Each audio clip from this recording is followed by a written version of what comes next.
తెలంగాణ రాష్ట్ర వ్యాప్తంగా కొత్త విద్యా వెలుగులు గౌరవనీయులైన ముఖ్యమంత్రులు వెలిగిస్తున్న శుభ తరుణం ఇది.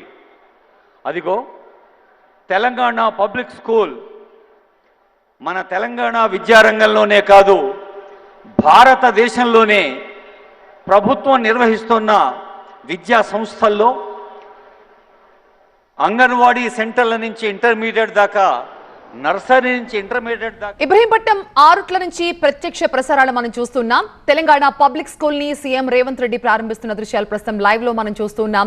శిలాఫలకాన్ని ముందుగా అక్కడ ప్రారంభించారు.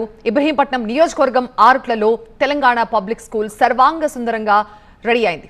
స్కూల్ ని ప్రారంభించి అనంతరం విద్యార్థులతో కలిసి బ్రేక్ఫాస్ట్ కూడా చేయబోతున్నారు. మనం చూడొచ్చు అత్యాధునిక సౌకర్యాలతో ఒక ప్రైవేట్ స్కూల్ కి, ఇంటర్నేషనల్ స్కూల్స్ కి ఏమాత్రం తీసిపోని స్థాయిలో అద్భుతంగా తీర్చిదిద్దిన Telangana public school aerial shots లో చూస్తే అర్థమవుతోంది ఆ స్కూల్ ని ఎంత అద్భుతంగా నిర్మించారు, ఎలాంటి అత్యాధునిక సౌకర్యాలని అక్కడ పిల్లలకు కల్పించబోతున్నారు. పూర్తిగా ఇంగ్లీష్ మీడియం స్కూల్ ఇది. ఎల్కేజీ నుంచి 12th స్టాండర్డ్ వరకు ఇక్కడ పిల్లలకి ఉచితంగా ఇంటర్నేషనల్ స్థాయిలో విద్యార్థులకి చదువుని అందించబోతున్నారు. వాళ్ళకి అన్ని సౌకర్యాలు ఏర్పాటు చేశారు. లైబ్రరీ, అలాగే స్కూల్ ప్లే గ్రౌండ్ కావచ్చు, ఇలా అనేక వస్తువులు, పిల్లలకి ప్లే ఏరియా కావచ్చు, అన్ని కూడా కార్పొరేట్ స్కూళ్ళకి ధీటుగా ఏమాత్రం తీసిపోకుండా అన్ని ఏర్పాట్లు కూడా చేశారు. నర్సరీ నుంచి 12th స్టాండర్డ్ వరకు అంతర్జాతీయ ప్రమాణాలతో ప్రభుత్వం ఇక్కడ పిల్లలకు విద్యను అందించబోతోంది. తెలంగాణలో విద్యా విప్లవానికి ఆరుట్ల నుంచి శ్రీకారం చుట్టారు సీఎం రేవంత్ రెడ్డి. రాష్ట్ర వ్యాప్తంగా మొత్తం 100 స్కూళ్లు ఏర్పాటు చేయాలని లక్ష్యంగా పెట్టుకున్నారు. చెల్లెల యొక్క ఆశీస్సులతోటే మనం చల్లని భవిష్యత్తును సొంతం చేసుకుంటామని చెబుతూ ఉంటారు.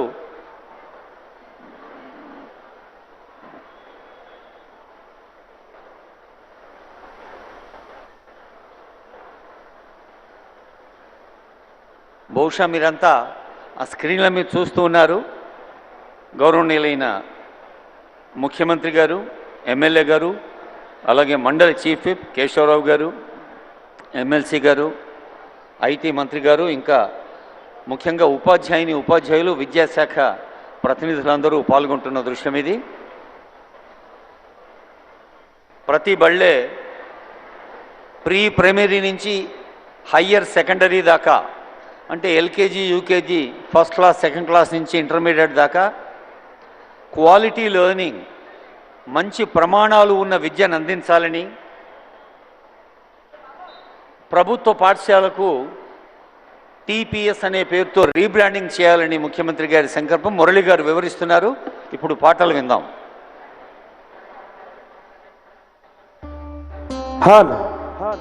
ఎప్పుడెప్పుడు ఆయన ఎదురు చూస్తున్నటువంటి తెలంగాణ రాష్ట్ర ముఖ్యమంత్రి వర్యులు మరి ఆరుట్ల గ్రామానికి రావడం జరిగింది. మరి కాసేపట్లో మన మధ్యలోకి రాబోతా ఉన్నారు. మన విద్యార్థుల జీవితాల్లో వెలుగులు నింపడానికి సర్కారు బడి సక్సెస్కు ఒడి అని మరి కాసేపట్లో మన మధ్యలోకి రాబోతున్నటువంటి ఈ రాష్ట్ర ముఖ్యమంత్రి వర్యులు రేవంత్ అన్నకు ఇంత ఘన స్వాగతం పలికినటువంటి ఇబ్రహీంపట్నం నియోజకవర్గ ప్రజలందరికీ, విద్యార్థులకు, వారి తల్లిదండ్రులకు రేవంత్ అన్న పక్షాన, ప్రభుత్వం పక్షాన, గౌరవ శాసనసభ్యులు మల్రెడ్డి రంగన్న పక్షాన స్వాగతం, సుస్వాగతం, ధన్యవాదాలు తెలియజేసుకుంటున్నాం. జయ హో జయ హో మా రేవంత్ అన్నా,